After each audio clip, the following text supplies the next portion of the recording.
Hello, dear student, and welcome back to my YouTube channel. Let's discuss. Dear student, today we are going to discuss class 10 subject सामाजिक विज्ञान and assessment worksheet number 6 and this worksheet for 29th of September 2021.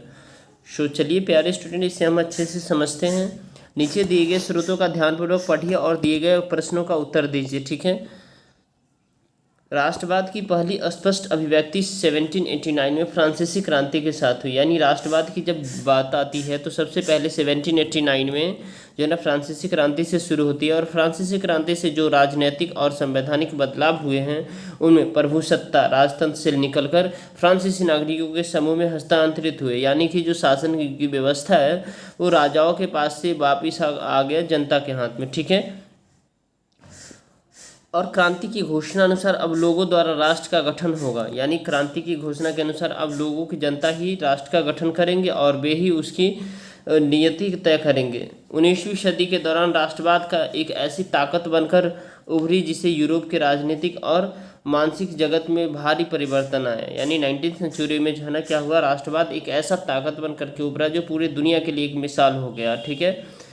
इन परिवर्तनों से अंततः Europe के बहुराष्ट्रीय वंशीय समाजों के स्थान पर राष्ट्र राज्यों का उदय हुआ और राष्ट्र राज्यों में न केवल उसके शासक बल्कि उनके अधिकांश नागरिकों में एक साझा पहचान का भाव और साझा इतिहास या विरासत की भावना हुई थी। ठीक है। अब इसी में डियर स्टूडेंट बेहद ही आसान से सारे प्रश्न हैं। चलिए एक एक करके मैं आपको बता देता हूँ। ठीक है। क्वेश्चन नंबर फर्स्ट है, फ्रांसीसी क्रांति कब स्टार्ट हुई? तो अभी हमने पढ़ा 1789 में। ठीक है। यानी 1789 में। फ्रांसीसी क्रांति का परिणाम क्या था? फ्रांसीसी क्रांति का परिणाम था डियर स्टूडेंट जिसमें राजतंत्र की समाप्ति हो गई। यानी राजाओं का शासन खत्म हो गया।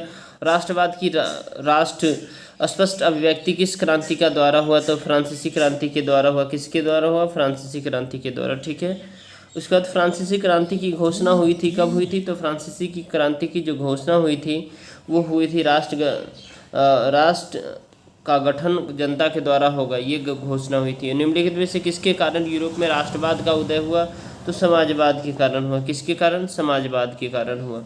तो आई होप प्यारे स्टूडेंट ये समझ में आया। पहला का आपका ऑप्शन नंबर सी है, दूसरा का आपका बी है, तीसरा का आपका बी है, चौथा का आपका सी है और पांचवा का आपका डी है।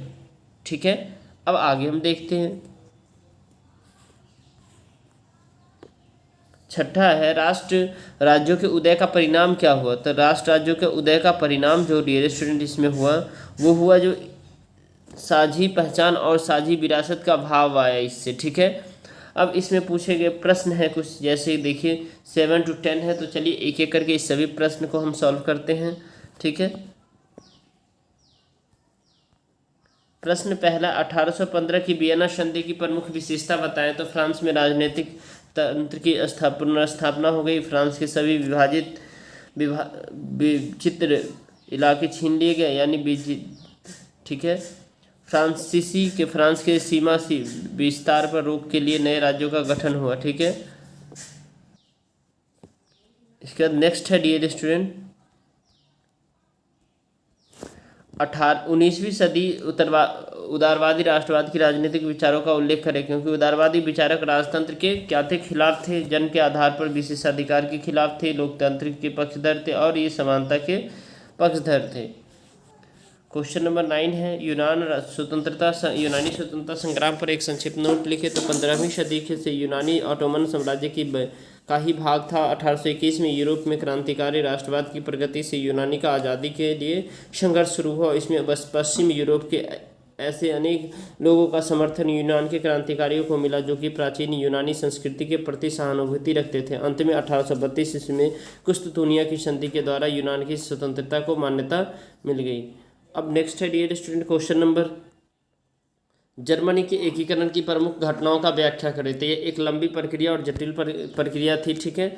जर्मनी के एकीकरण का पहला प्रयास 1848 में फ्रैंकफर्ट पार्लियामेंट में किया गया, जो असफल रहा। जर्मनी के एकीकरण के वास्तुकार प्रशिया के प्रधानमंत्री ऑटो वन बिस्मार्क था और बिस्मार्क ने जर्मनी एकीकरण के रक्त तथा लौह की नीति अपनाई थी। इसके बाद नेक्स्ट पॉइंट है डियर स्टूडेंट, 7वें 7 वर्ष में लड़े गए 3 युद्धों में ऑस्ट्रिया, डेनमार्क और फ्रांस को हराकर 1871 में जर्मनी का एकीकरण पूरा हुआ और केसर विलियम्स प्रथम एकीकृत जर्मनी का सम्राट बना।